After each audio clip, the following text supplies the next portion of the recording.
Most people spot red flags in a relationship based on specific behaviors. And guess what?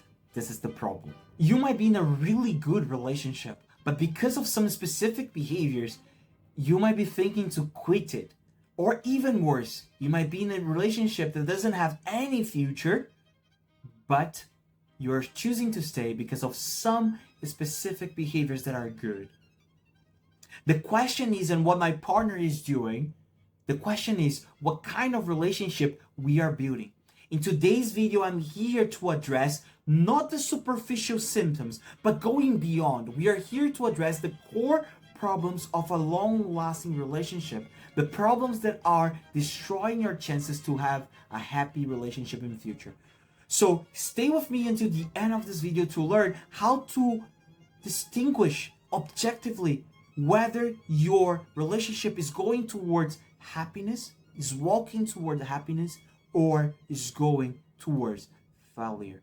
So let's start the video. We are here to address the real problem and know what are the main characteristics that is of a lasting relationship, what you should be paying attention on, and what are the essentials. So like as I said, we will observe whether your relationship is working or not, or whether your relationship has a possibility to grow or not, or is just superficial problems in general. So let's start from the misunderstanding of red flags. Usually we focus just on the surface, like I said in the beginning of the video. And this is normal, okay? We are not taught how to spot whether a relationship is growing or not most of the time, especially my generation. You know, I'm Gen Z too. So what happened is that we have a misunderstanding of red flags, and we usually look to behaviors that they are not really important, and we have the tendency to just base our relationships on feelings. So when something makes me feel really bad, I have the tendency to go out, to leave. And when something makes me feel good, I have the tendency to stay. But feeling good is one of the criterions, but the problem is that if you just do this blindly, what will happen is you will be focusing on symptoms of the relationship. Because our feelings, they are not really a reliable source to tell whether we are happy with the relationship or not. They are important, they're really important, and we will get to that quickly, but they are just the symptoms, you know? So we need to address the underlying issues. And like I said in the beginning of the video, addressing it incorrectly, just looking to specific behaviors, will not make you be able to judge. So you might throw away a really good relationship without even noticing it and finding someone that makes you feel good, but not necessarily is objectively better. Or you might stay in an unhealthy one with a narcissist or a psychopath or people that just want to waste your time in general. You have this kind of people too. Okay, that they're just in relationships just to waste your time. They don't want anything serious. They don't want to plan a future. They don't want to know you more. They sometimes just want an emotional partner, okay? Or take advantage from you. So one key question for us to start here is, what kind of relationship am I actually building? So this is a key idea, because relationship is something that you build. Your partner will not come perfectly, okay? It will not come perfectly. We used to look at television, we go to TV shows, and it looks like they met the person of their lives and they don't have any specific problems. Human beings are creatures, especially in this fallen world. We are people that has good characteristics mixed with bad characteristics. And being able to tell whether the bad characteristics are essential or not is really important. Being able to tell whether the good characteristics are the essential ones or not is really important. And your partner will not come, perfect. Okay? Take out this from your mind. That's why we need to be able to spot whether the relationship has a future or not. And this is the first thing that you need to be paying attention to. Okay? You need to be paying attention to. You need to have a building mindset, not a like, he came perfect, we are married next week. Okay? Definitely not that. Sometimes For some people, it will take more time. For some people, it will take less time. But in order to build something, we need to know what this thing is. What are loving relationships? What is the nature of loving relationship? And this is something that we don't have many people having discussions in our society, or maybe we have, but I don't see in the Catholic world people trying to define what it is in a really concrete terms. How do you cultivate a really good relationship? Your partner, your relationship is the cultivation of a friendship that's built over time, because friendships are built over time. Remember this. Who tries to build relationships really quickly has signs of the dark triad: narcissist, Machiavellian, or psychopath. I don't know if you heard about them, but if you want, I can make a video about them. Just leave in the comments, okay? They try to go close really quickly. Normal relationships in the real world, they go slowly, okay? Usually they go slowly. Oh, Daniel, so you're saying that my girlfriend might be a narcissist, might be a psychopath? No, I'm not saying that. I'm saying that usually the healthy types usually go slowly, you know? But sometimes they go quick too, you know? You guys click really, really well. But still, you still need to be able to spot some stuff that I will talk now. So, it's the cultivation of a friendship. And I think that the main problem is that we lost what friendship really means, okay? Especially in the English world, I see that you guys use the word friend for many of the stuff that people are not really friends. You know, like sometimes you call colleagues friends, sometimes you call classmates friends, sometimes you call people that you just said good morning friends, okay? But friendship has types, okay? But the specific type that we're trying to cultivate here is not based on primary on feelings, behavior, or vibe. You know, it's based on a specific trait of the partner's character. It's based on wanting the same things and rejecting the same things. It's what we call friendship or virtue. Wow, Daniel, this is so abstract. How so? Like, it means that I want McDonald's and she wants McDonald's too? No. Your life, every single human being in Earth, they are pointing their lives towards one general direction. You know, some people is pointing their lives towards money. Some people is pointing their lives towards fame. Some people is pointing their lives towards pleasure, security, and so on. I believe if you're watching me here, you're trying to point your life at least to being taking life seriously and to really seek sainthood. I am trying to seek sainthood. You know, it's hard. But it's trying to seek sainthood, trying to be the best version of yourself. And that's the main goal. This is the first thing. You cannot have this kind of friendship with a person that is not trying to seek to be the best version of themselves. If the person is not trying to improve and you're trying to improve, you guys, when you get married, you will make each other's life hell, because you will be wanting to improve and the other person will be holding you back with the children. Okay?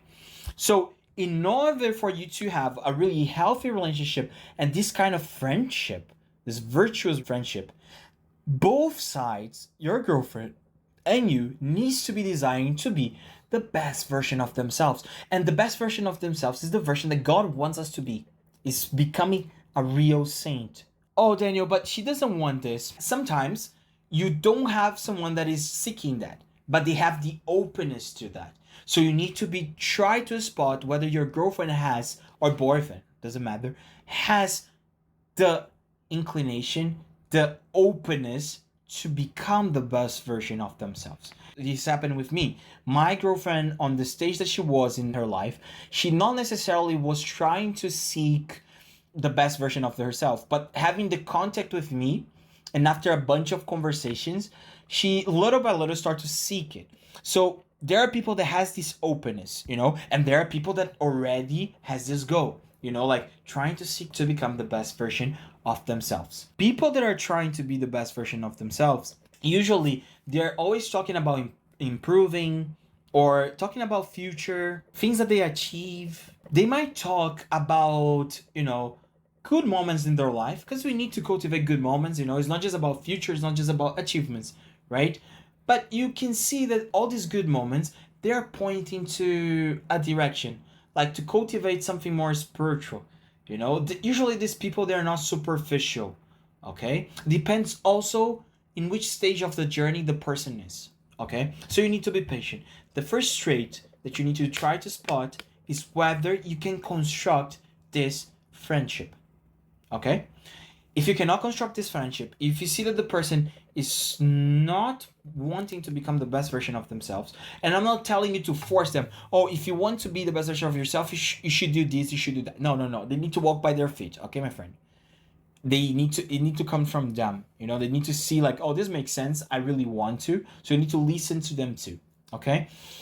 If you see that the person is not wanting, and not just that, is going against it, oh, come on. Why you want this kind of stuff? Come on.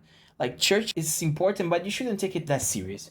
If you see this kind of trait and you cannot have a reasonable conversation, this is the first really, but really fundamental red flag. Really fundamental. It's like, look, you have specific red flags like gaslighting or jealousy and so on. These are specific. These are personality traits. Overweighted, tall, thin, all this stuff.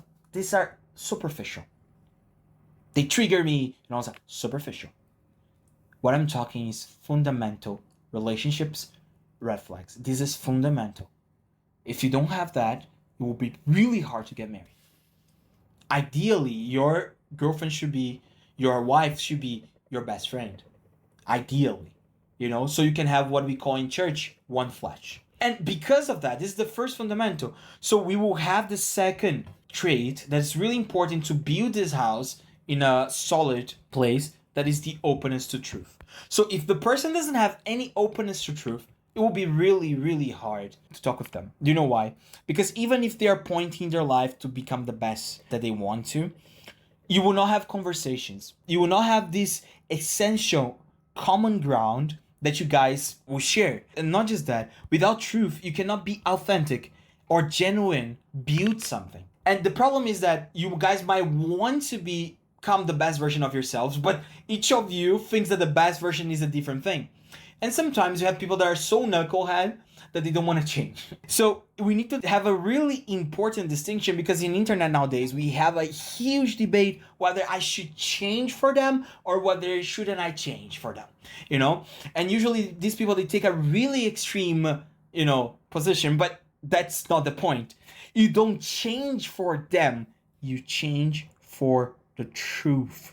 Because the truth is the common ground. When we say that the Christ should be the rock that sustain a marriage, what we are actually saying is that truth should sustain the marriage, because Christ is truth. So the thing is, you're changing for truth. And this implies, like, imagine that you found a girlfriend that she is from outside of the church, but she wants to genuinely to become the best version of herself.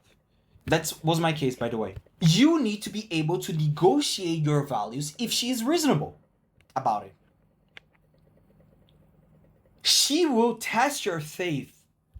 She will test your faith. She will. She will ask you a question. No, so God is this. So tell me more about it. She will test it. And this is totally fine, because the ground is truth. Christ promised that he is truth, the way, and life. So don't worry about losing your faith, because Christ is truth. What she's telling actually to you is work your ass, because you need to be able to prove that what you believe on is reasonable. So you don't change for people, you change for truth. And every single value that you have, doesn't matter if she's Catholic, if she's atheist, these characteristics that I'm telling is even more fundamental than religion itself. It's just because you're a human being, okay? You're a human being, you need to worry about the stuff that I'm talking about, okay? We're not talking about grace yet, okay?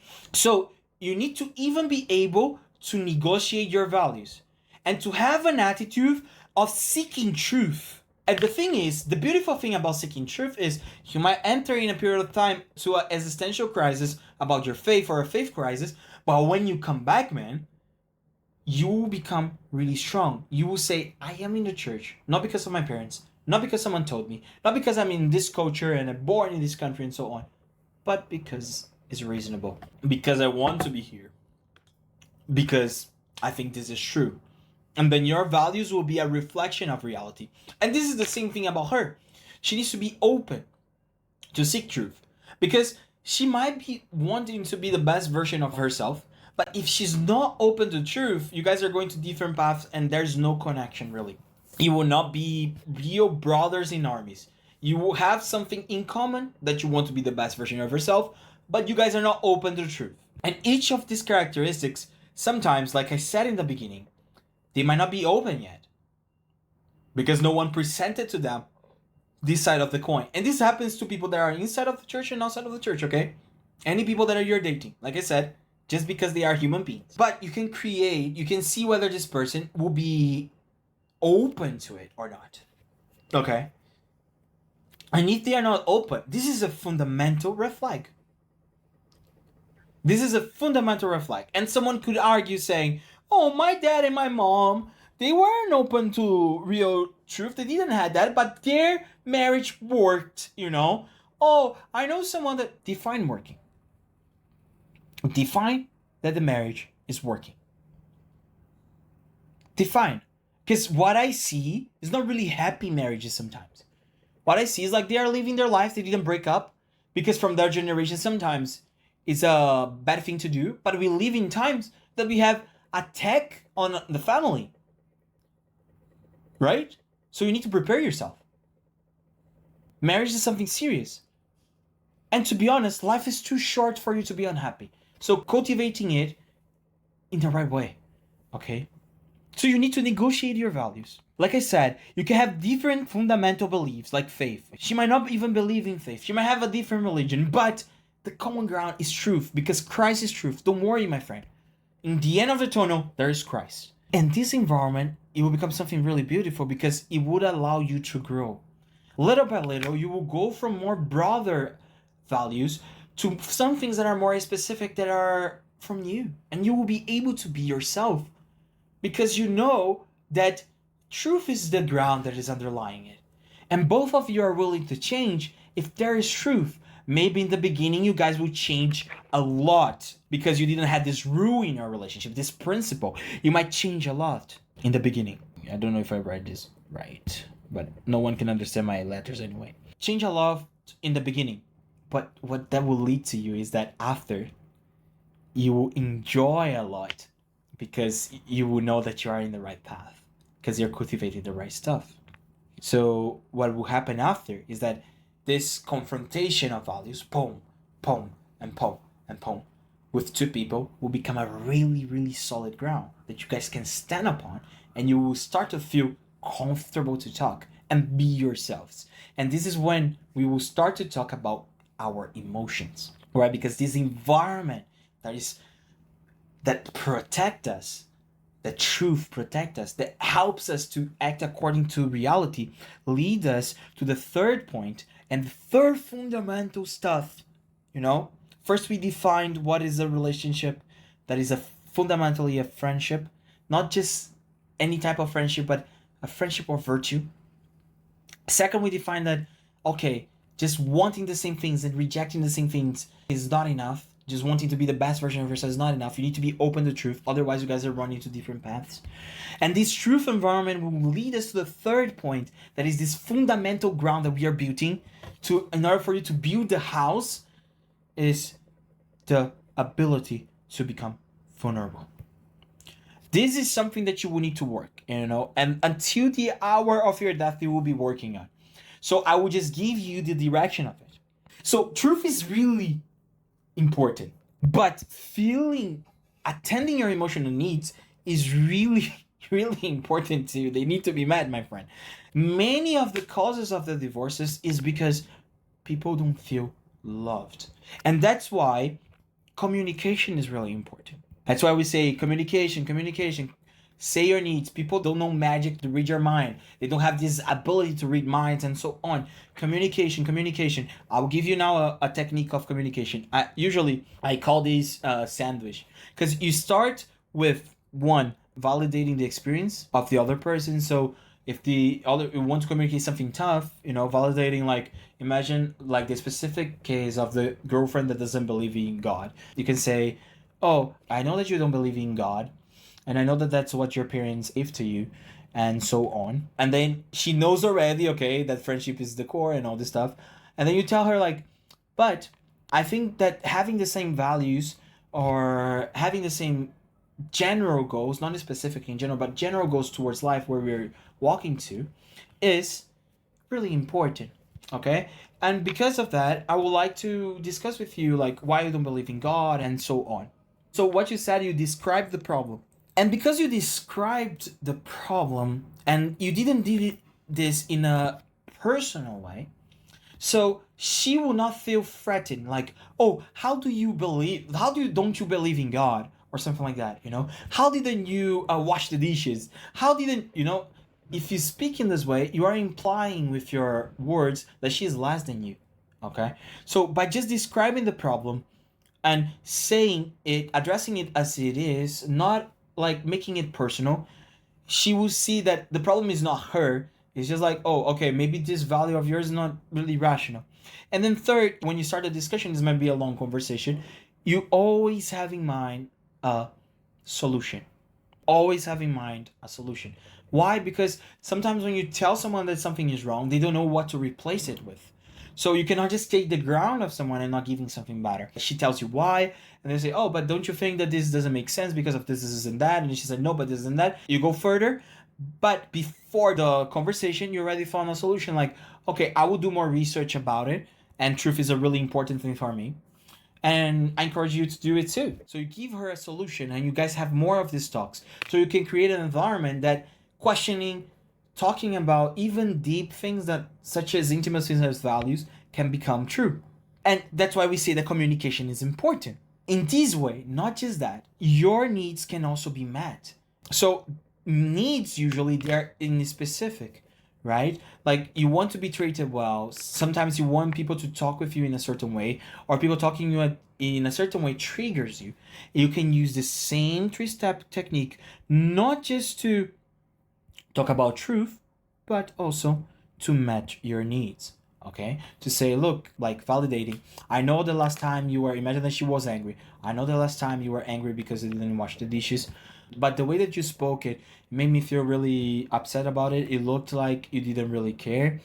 And then you give a solution. Can you please next time don't say this in public and tell me in a more softened way and so on. I don't want to feel that way about you because I really love you and the relationship too. Okay, so you see that it's like a sandwich, right? Like you start validating, then describe, and then solution. And this can be used for your needs and also for have the seeking truth too. And vulnerability is really essential for emotional needs to be addressed. You know, you need to learn how to be vulnerable, and this is specific for men. We don't know how to be vulnerable sometimes. You know, we usually have a distance between our heart and our mind. And sometimes I see the word vulnerable and you don't even know what is it. It's basically saying what a woman wants on us is to know that our heart is theirs. Okay? Usually. Most of the insecurities that a woman has, of course you have toxic women too. But usually, guys, what a woman wants is you sharing your heart with her. She knows that your heart is hers. And to be honest, women usually know what our vulnerability are, but sometimes they lack objectivity. Okay, so we, in some sense, we are opposites. You know, men looks more to the objective and don't care much about how so we would do it, and women care too much about the how and sometimes lose the objectivity. Okay, and what is vulnerability? Vulnerability is sharing our struggles and joys and observing our partner's response. And this is really important because observing our partner's response is what will make your relationship bulletproof against narcissists, for example. Because you're testing the water, you're seeing whether the person really cares. People that have the dark triad, like psychopaths, Machiavellian, narcissists, they don't really care, right? So if you little by little start to share a little bit your struggles, share a little bit something that is inside you, what makes you upset, not like a crying baby, of course, but showing like how much you're struggling, for example, to build this new career, like, oh, I'm really stressed about it, you know, and all this stuff. It just shows that you have goals. And if you have a narcissistic girlfriend or boyfriend, what will happen is that they will not really care. And it's this kind of moment that you are able to spot. Because let's be honest, if the narcissist he survives the first step, that is our true friendship, he can sometimes, pretend. If he can survive truth being the core of it, because he will try to gaslight you. And the third one, if you have the third fundamental, usually the chances of you having a narcissist in a relationship is almost 0%. Because truth, he already will not, he will make arguments with you, but it's not about truth, it's about himself. So you will notice it.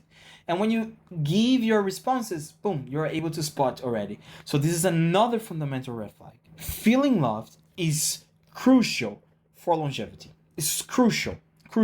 This is the all problematic that love languages try to address. One of the things of not feeling loved is like, okay, you can use your totally willpower in order to make this relationship work.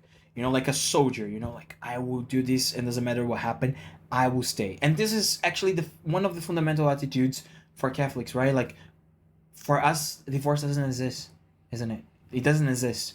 So we are going to something that we'll stick with for the rest of our lives. That's why it's a big decision. But this kind of attitude, if you don't have this feeling a perspective, if you don't have this intimate perspective, it will make it dry and make the burden too hard. And that's what, love languages are trying to address, If you don't feel loved, the relationship just become a duty. And the problem of just becoming a duty is that it becomes really fragile without you even noticing it. Okay? So, in order for the relationship to not become a burden, not become a responsibility in the sense that you just are applying pure will there, you need to cultivate your heart. You need to cultivate love in your relationship. You need to feel loved and give loved.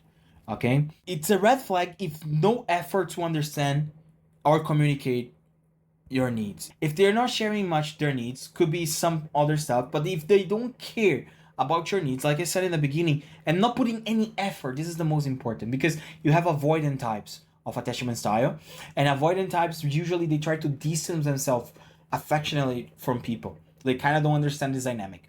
So what happened is like an avoidant type, he might not understand, but he tried to make an effort, and this effort is what you should be looking at. Okay, not actually to the result, but to the effort of the person. Okay, so effort here is a really important word. Needs to have this effort to cultivate emotional intimacy, because emotional intimacy comes before sexual intimacy. Otherwise, sex just becomes something about pleasure, not about real intimacy, not about real love. It becomes just some somatic experience. So what I do recommend to you, in order to cultivate this intimacy, read the love languages, the 5 love languages. This is a really good starting. Identify what's your love language. Try to cultivate that. See what your partner thinks about it, and try to talk about it. Read a little bit or watch some YouTube videos about attachment style. You have plenty of them in the internet talking about attachment style and how we deal with other people. Because attachment influences how we relate with other people and our loving relationships too. These will make your relationship bulletproof against people that are just trying to waste your time, or even narcissists.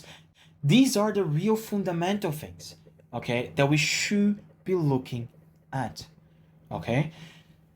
If you're doing this well, what will happen is that maybe in the beginning you will not experience like this love bombing, this huge love. Maybe you will, could be, but this is irrelevant in some sense.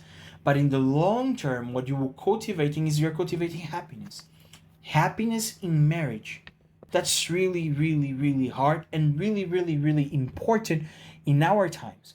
Okay, because we live in times that we struggle with the role of man, the role of woman, and not just that, constant attacks towards family. So remember these 3 things in your mind, put them in your heart, and please leave in the comments what you think about it.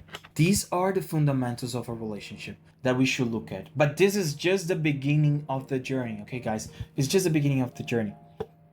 If you want to continue this journey and know and building of knowledge, not just some superficial information, but having real formation that you can build in your character, subscribe in the channel, check my Instagram, and If you want a one-on-one process, DM me on my Instagram. Okay, see you guys and have a really nice weekend.